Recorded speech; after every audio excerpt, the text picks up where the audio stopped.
We'll get started. So, hi everyone. My name is Jolyn Hall of Edmonton 55. I'm so excited for each of you to join us today. We might have some more people pop in along the way, but today we're going to talk about navigating care options in your home.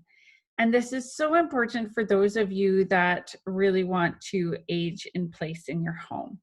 So during the presentation, if you have some questions or need me to stop, there is a chat button at the bottom of your screen that'll pop up into a window and you can type your questions and I can see that as we go along. And then at the end, I am going to turn off the recording and then you can open up your video or microphone if you'd like to ask a question that way. So we'll get started right away here on navigating care options in your home. So for those of you that I haven't had a chance to meet personally yet, my background was a registered nurse and home care case manager. Did that for over a decade, and then I moved into seniors housing. So I worked with non-for-profits and for-profits, and even opened a residence in Edmonton. And through all those years, I discovered no one really teaches us how to age in place. And so I created Edmonton 55 to help older adults and their families navigate aging in place, as well as making housing transitions, because housing is so important. If we're not in the right environment, then our health will fail and decline.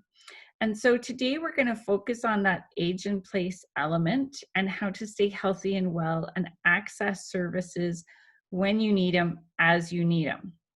So Edmonton 55 is about 2 years old now.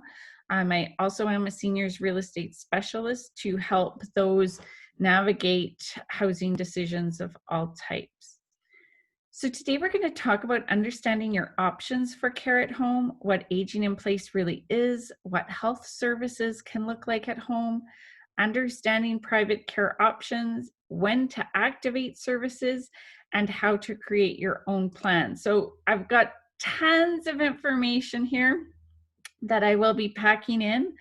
We're going to go through it fairly quickly, but what I am doing is recording the seminar so that hopefully soon I can get that posted and send a link to you if you need to replay or see any of it again. So we'll get started. So aging in place. This is the federal government's definition. Aging in place means having the health and social supports and services you need to live safely and independently in your home or your community for as long as you wish and are able. So this is a really wishy-washy definition. As long as you wish, as long as you're able, as long as you're safe and independent. It doesn't really tell us a lot. And I think this is where a lot of confusion in this population lies, in that this doesn't tell us how to do it, how to successfully age in place. And it's not a skill we're taught in schools. So aging in place takes planning. It's not crossing your arms and saying, you're not taking me out of here till I'm in a pine box. That's not aging in place, that's being stubborn. So there's lots of options where you can age in place. The definition refers to in your home or in your community, because sometimes home just isn't the right environment anymore. And so today we're going to go through and focus mostly on home, but a lot of these services can happen in a condo, in a senior's residence, in a retirement residence, and independent living, and other settings. So this just gives you a little bit of a context of where we're talking about. As I help older adults manage transitions, I help them manage all housing scenarios, and really all of this information can pertain to staying at home, downsizing, adult bungalows, condos, senior apartment lodges, supportive living, designated supportive living, retirement living, independent living, assisted living, memory care, and nursing home. This long list is why everybody gets confused about housing options and not sure what to do anymore. So aging in place has 3 elements to that definition: health, social support, and services. So today we're mostly going to focus on that health element and maintaining your health in your home with different services. So when we talk about health, I'm talking accessibility in your home, the ability to safely move around, safety, especially in bathrooms, kitchens, and stairs, access to health services that can support you to help you to age in place well in your home, groceries and meal support. And I found a typo already, your support system, because there comes a point in everyone's aging journey where they can't do it on their own and they need additional support. So when we're talking about preparing your home, you really need to understand accessibility of your home. We know that most of us in our lifetime will have some mobility issues. We may need a walker for safety and security.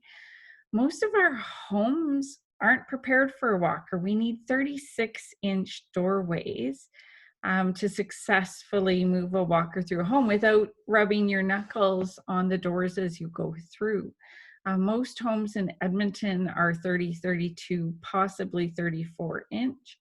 And so moving around between bedrooms and bathrooms and front doors and exits can sometimes be a challenge. We need to remove safety hazards because there's a lot of things we navigate when we're healthy and well. You might have scatter rugs and things like that, but they become a safety hazard as our mobility and our needs change. And so it's really looking at your home and what could be safety issues down the road or even right now.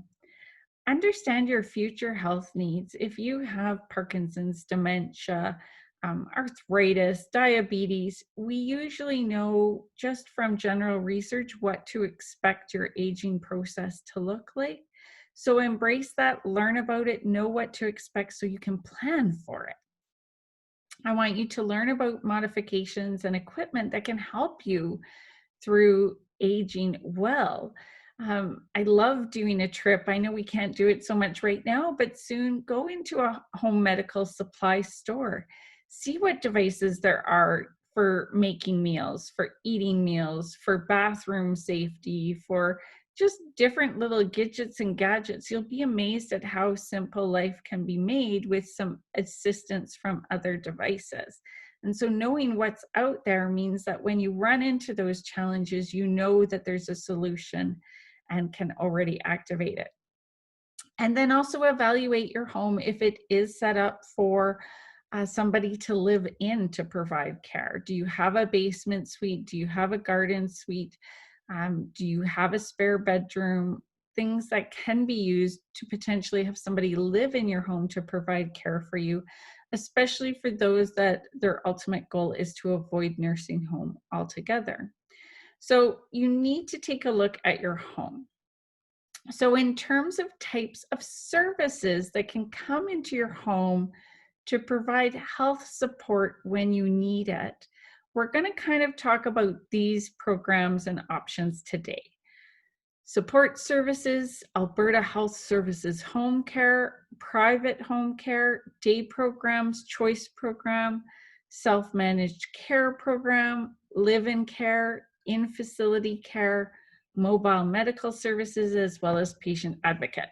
So there's lots of support you possibly didn't even know existed that could come into your home to support you. Excuse me. So support services is things like housekeeping, meal preparation, laundry support.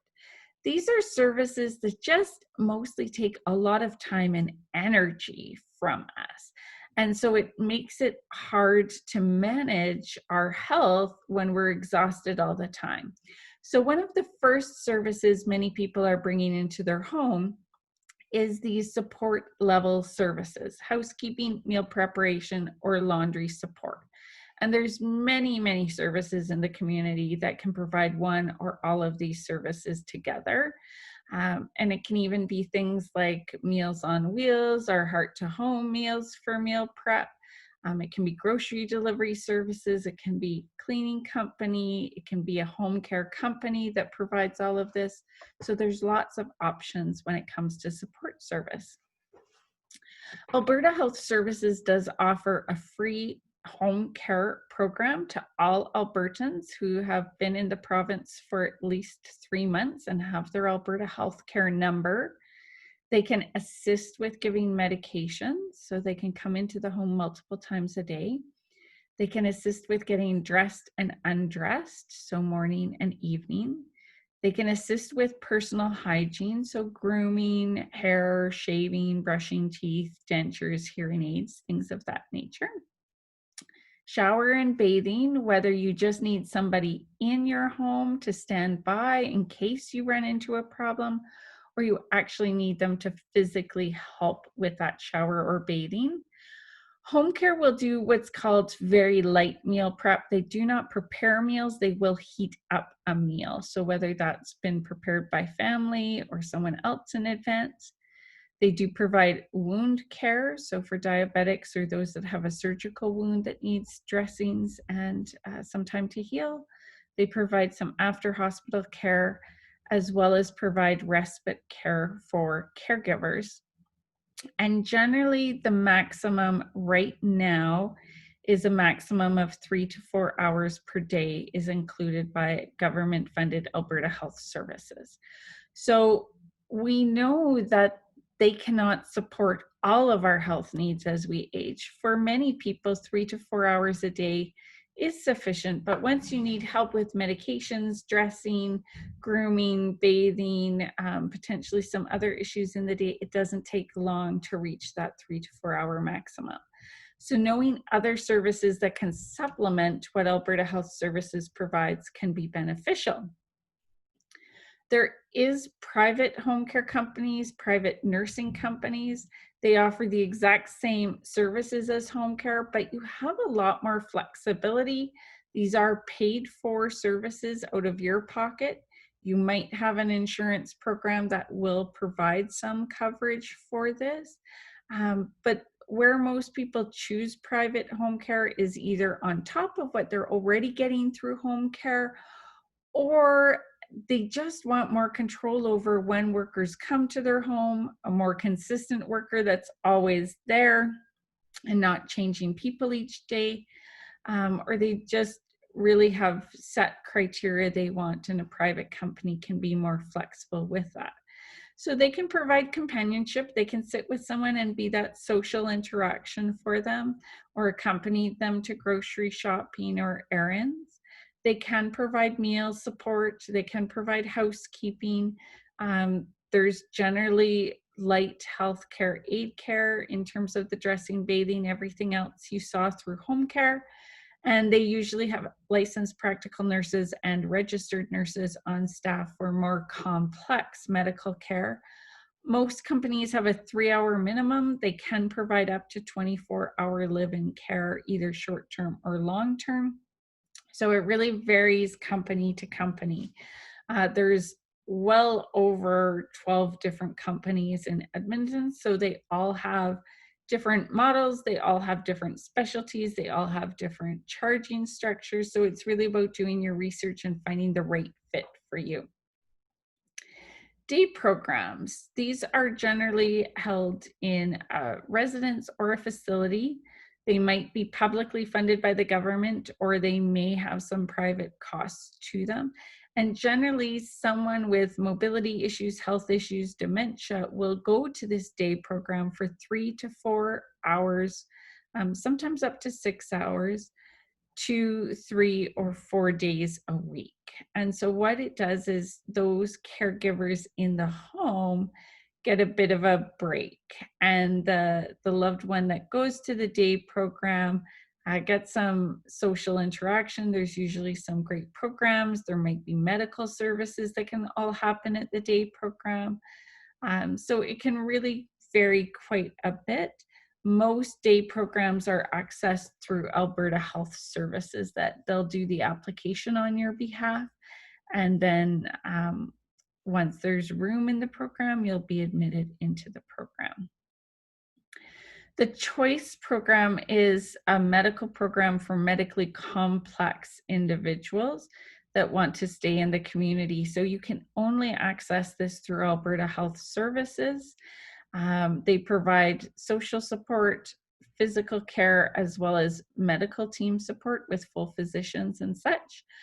So it's generally 6 hours a day, often 2 to 3 days a week, and you are under the care of choice physicians and choice home care programs for all matters of your care. But the nice thing is you can see the physicians, you can see the nurses all at the day program that's offered through Choice. So it's especially beneficial for those that have a hard time getting out and about to appointments in the community. Self-managed care, or also known as the invoicing model now, gives you a little bit more flexibility over your care. Self-managed care is where Alberta Health Services will provide you with funds to access your own care provider. So you now become an employer. You hire your own staff, you schedule your own staff, you are responsible for sick coverage and vacation pay and CPP and EI deductions. So self-managed care is one way for those that want to stay in their home but have more control over the staff that comes to see them. Self-managed care is one way to do that. The other option that's similar to self-managed care is called the invoiced model. Again, Alberta Health Services will allow you to choose your own home care provider, but it has to be one of their approved companies. And then simply that home care company will submit an invoice to Alberta Health Services, so you are not paying out of pocket. Alberta Health Services will cover a set dollar amount, and anything you spend above that with these care providers is out of your pocket. So self-managed care and the invoiced model are two great ways to have a little bit more control over who comes into your home and what other tasks look like, as well as their hours and ability to assist you looks like. So then we have live-in care, and this is where you may hire an individual or an individual from a company. You are an employer at that point, and you do have to submit Canada Pension, EI, and have WCB in place for your employee. And your costs really vary. There is options to have a live-in companion or care provider live in your suite, especially foreign workers, where they have to pay back a rental fee to you, but you're still paying wages. And so there's definitely lots of different programs for live-in care. I think the biggest concern that most people have with live-in care is if something happens to that care provider, what is the backup plan? If they get sick, if they're ill, if they need to fly back to their home country, what does that look like for you? So it's making sure if you're venturing into live-in care that you have a good solid plan B in place for if they are not available. Many of the clients I work with do choose to look at retirement living, assisted living, independent living, whatever they want to call it these days. But you can get free Alberta Health Services in those buildings, but you can still hire your own care either on top of or instead of Alberta Health Services. So regardless of where you live, if you need additional care, you can most certainly hire that in. They're often there for companionship, maybe some care, and they may also help advocate if there is some concerns where you're living. So the costs really do vary between minimum hours of care required or if they already have staff in that building, but it's definitely an option no matter where you live. Mobile medical services. When you are healthy and well, start researching these. When you get a newsletter or you see an article about a service provider that can come to your home, make notes, start a list, start a binder, whatever that is for you. And so people are quite surprised when I go into their home and we start talking about their needs and they need to make a move because things aren't going well. And then I start bringing up all these services that can assist them, and they're kind of blown away. Did you know that Dyna Life will come to your home if you have trouble getting out and about? So if you need weekly blood work or once a month blood work, they will come to your home, your apartment, your condo, and do that service for you. It's not used often, but there is a mobile x-ray in Edmonton. So if getting to a hospital or x-ray lab is really hard to do, we do have access to mobile x-ray. Really neat little van, rolls up, rolls a machine into your home, takes the x-ray, and you have the results in a little while. Check with your own pharmacy. Do they provide free delivery services? Whether it's times like this, or it's winter and blizzards, or you just broke a leg and can't move around very well for a couple of weeks, it's handy to know if medications can be delivered or what those charges look like, because many pharmacies will do free delivery for their clients. But beyond that, there's a lot of services available that will come to your home. Mobile denture clinics, dentists, hygienists, optometrists, physiotherapy, dietitians, social workers, so much more. If you can think of a professional, there is probably someone willing to come into your home. And we're finding even more and more physicians are willing to do home visits. So ask the questions, start to do research, and know who some of those providers are so that when you do need those services, you know what's available. So patient advocacy is something fairly new that people are not accustomed to. An advocate is a partner who works alongside of you in the healthcare system to make sure that your voice is heard and that you are supported. So there's a number of different health advocates in Edmonton and area. Heather from Advocan is a hospital advocate. Kirsten from Navigate Your Health is a doctor appointment advocate. And then I'm a housing advocate.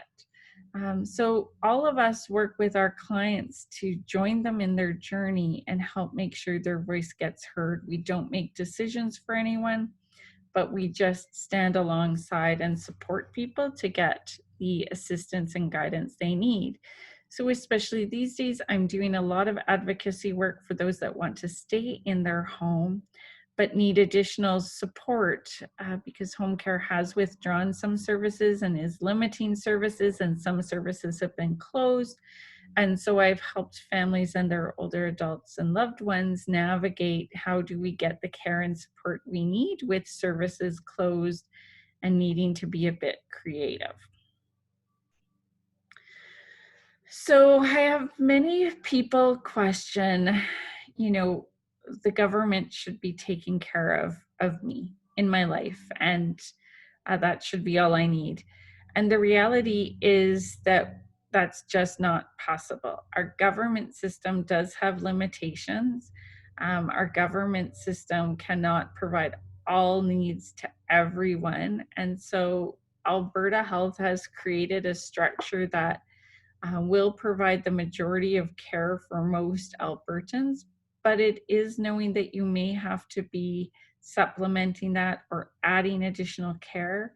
It's knowing and understanding that if your needs progress past what's average or normal or expected, that you need to have another plan, that you may reach a point where Alberta Health Services is limited. And so it's really important to know not only what government funded programs are available, but to know what's out there for private service providers that you can pay a fee to use, because if your ultimate goal is to stay in your home, you are going to have to add in additional services.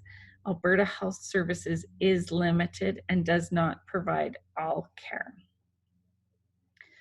So when we talk about how you take all this information on all these services, and how do you create an age in place plan so that you can stay at home? Aging in place is about being adaptive and adapting and being realistic about your needs now and in the future. because only when we're realistic do we truly understand how and what we need down the line. And we need to plan and prepare for that, because when we're in a crisis in hospital and the talk is about discharge home or move somewhere else, if you don't have a plan for managing your health needs at home, I can promise you they're going to recommend you move somewhere else. And so having this plan in advance, I've seen many of my clients have that plan. The hospital says, oh, you can't go home. And they're like, well, I can, because I've got A, B, C, D, E already set up. Just need to have my family make some phone calls. And the hospital's surprised and goes, fantastic. Yeah, get those in place and you can go home. Versus when they're talking about a discharge in 3 or 4 days and they're like, you can't go home. What's your plan? Excuse me. Give me 1 second. So if you don't have that plan and they don't feel it's safe for you to go home, now they're working with you to make decisions where else you're going to live. But a little bit of planning means that you could possibly stay at home. So when I do age-in-place planning with my clients, we talk about these 8 scenarios. These are the 8 most common risk factors that force somebody to move from their home. So it could be a broken leg or hip, because it usually means a walker or a wheelchair. And our homes and our steps out front are not usually best designed for that. Broken arm, because as we age, just put one arm behind you for half a day. It's really hard to function on one arm, especially if your arm that's not injured doesn't have a lot of strength to it. It can really affect our ability to just go to the bathroom, make meals, get dressed, things of that nature. Using a walker and wheelchair, we've already talked about, because we just don't have the width in the doorways. We have a lot of stairs. We don't have a lot of large spread out bungalows. So there's definitely some challenges with housing in the Edmonton environment for walkers and wheelchairs. Slow debilitating disease. This is things like arthritis, Parkinson's, dementia. And although the slow debilitating disease doesn't usually force a person to leave their home, there's usually a complication of that disease that happens suddenly and rapidly that does require us to make a move from the home. Loss of driver's license in Edmonton and area, this is so huge. We are a driving city. If you don't have your license, it can be hard for groceries, hard for medical appointments. If you're not living in a neighborhood that's well connected so that you can walk or access easily the services you need, then losing your license can be a big issue. And a large amount of the work I do is helping people find a place to relocate, because they know they're going to soon lose their license and they're no longer on transit routes, or the bus services have changed, and we need to get them into a walkable, connected community so they can continue to age well. Decreased vision, because so much of what we do does rely on vision. Have you ever walked through your home in the middle of the night where you can walk through the pitch black and not bump any walls? And yet when you move or go somewhere new, you're stumbling and bumping into everything. Our eyes have created a blueprint in our head that's actually quite amazing. And so when we lose that sight, that part of our brain reactivates and walks us effortlessly through that floor plan. So when we're losing vision, if we're losing vision and then moving to a new place, it can cause a lot of problems. Or if we haven't been in our place long enough, or we don't have things that we can feel or help us find our way in the night, then that loss of vision can greatly affect us. And the last reason is death of a spouse or caregiver, because oftentimes we end up really interconnected, with one doing finances, one doing groceries, one doing this, one doing that. And when they lose that partner, they actually don't know about the other half of their life that their spouse or caregiver took care of. So it can have a devastating, tremendous loss. And so with these 8 things that force people to leave their home, we can start using this as a plan going, if I broke my leg, what would work and what doesn't in my home? Do I have ramps? Do I have wide doorways? Do I know where I could get those things and how long that would take? What do I need to know to make this happen? Same with broken arm. If I broke my arm, could I reach my dishes? Could I reach my cups? Is everything accessible in the bathroom? Could I do that one-handed, or do I need other grab bars in place? And we just walk through that list and start figuring out the what ifs and what we have and what we might need to add. So the biggest situation I often see is, when should we implement care? So I'm an early rather than later person. I would rather somebody have home care in to help with medications or just be in the home while they bathe, so that you have a home care file open and ready. If something changes drastically in your life, it's one call. They already know you. They can add extra services. They can up things that are needed, and you're set. So you can most certainly be proactive, that as you see need for any of these services, bring them in, whether that's privately or with Alberta Health Services Home Care. The other place to activate care, which is more common for me, is seeing a lot of people in hospital setting that things have changed. They've had a stroke, a heart attack, a broken hip, something significant has happened, and they need to figure out what care looks like and what they can access and what can come to their home. So we can most certainly put services in place very quickly. It's not the preferred method. I'd rather us do things casually and as needed without a rush, and you can take the pick of services you want. But most services can be activated fairly quickly if needed. So things that I want you to think about as you plan to age in place and create that care plan for in your home. Know your monthly and yearly costs. What can you afford? How many hours of private nursing care could you add on top of home care before living in your home isn't feasible? If you're bringing in lawn care and snow care and housekeeping and meals, can you sustain that, and for how long? Because sometimes we have to find the balance that our finances can't meet all our needs for staying at home, and we need to find a different living arrangement that works within our finances and provides the care and services we need. Do the research to know what services you can access in your community. So pay attention to your community newsletters, pay attention to the newspaper, any of your senior center information. As you find out about mobile service providers that'll come out to your home, or somebody provides in-home haircuts or things like that, start creating a list.